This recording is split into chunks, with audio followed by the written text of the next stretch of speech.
Howdy, mates. Good afternoon. Well, good noon, I should say. It is Wednesday, January 4th, 2023. Before I start this video, just wanted to send a shout to my sister-in-law's mother, Beth. It is her birthday today. So please wish Beth a happy birthday.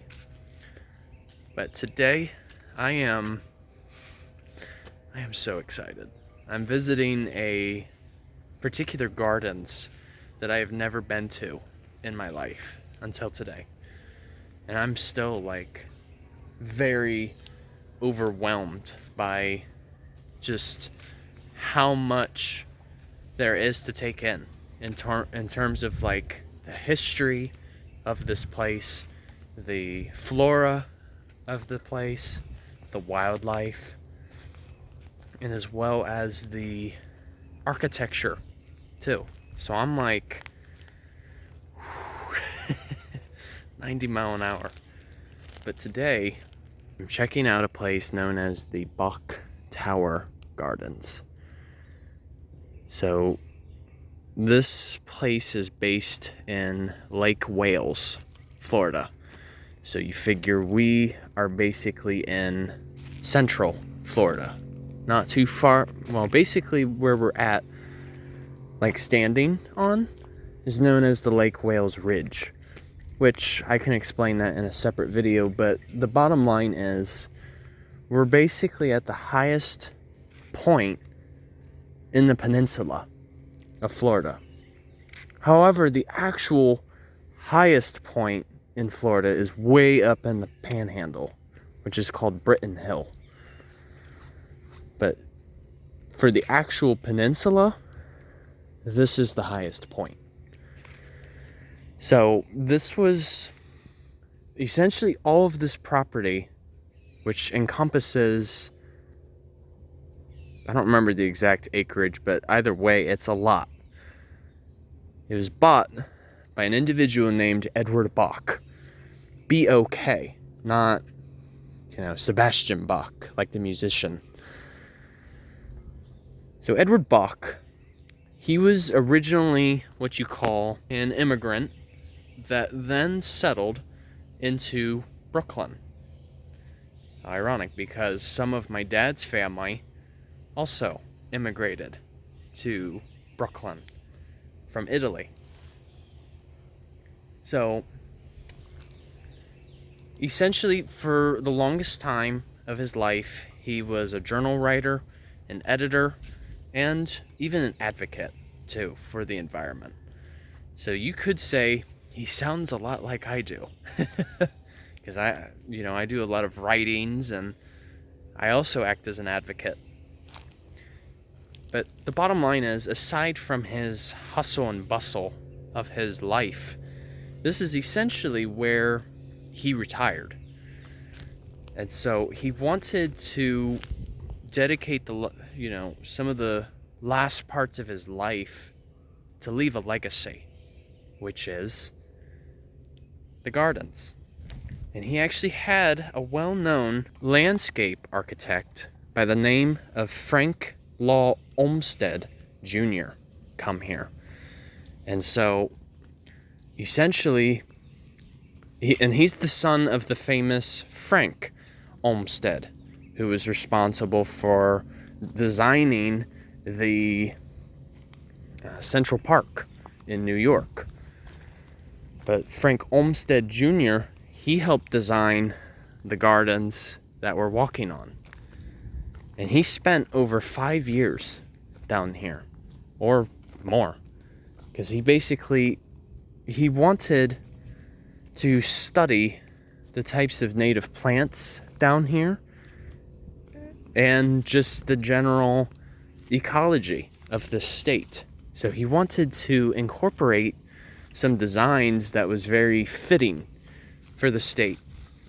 So some of the particular sections that we're walking through, it's his way of simulating an oak hammock.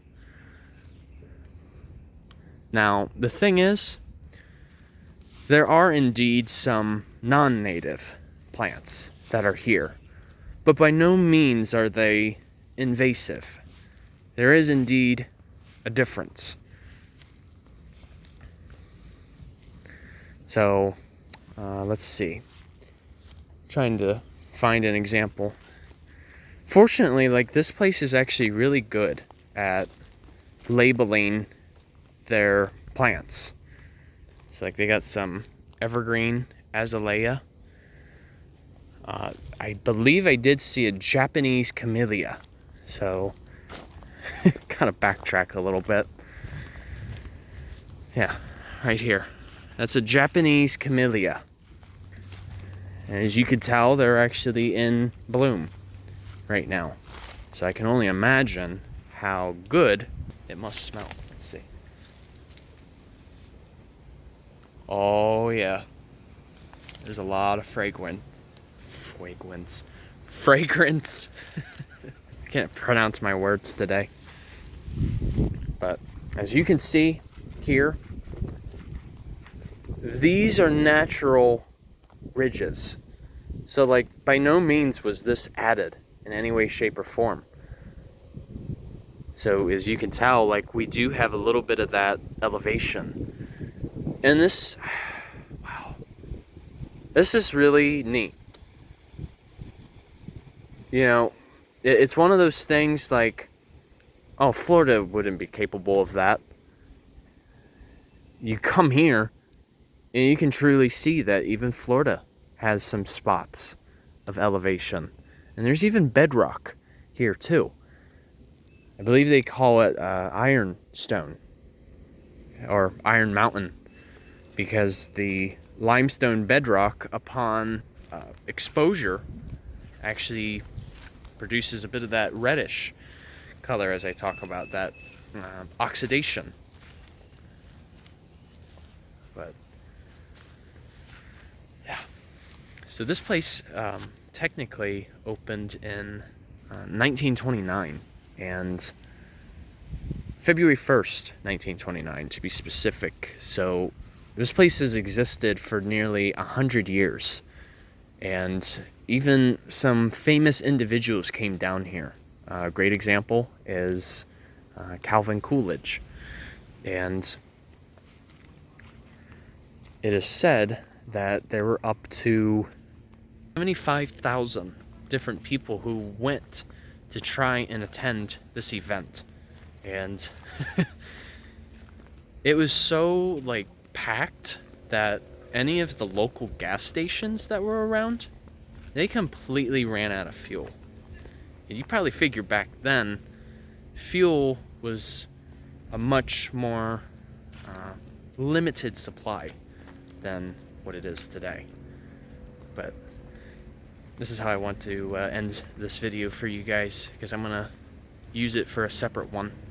We've got the famous Carillon Tower, and oh my goodness, I don't think I've ever been like as highly mesmerized by a tower before.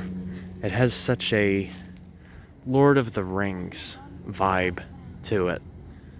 But like I said, this is going to be for a separate video. Alright, take care.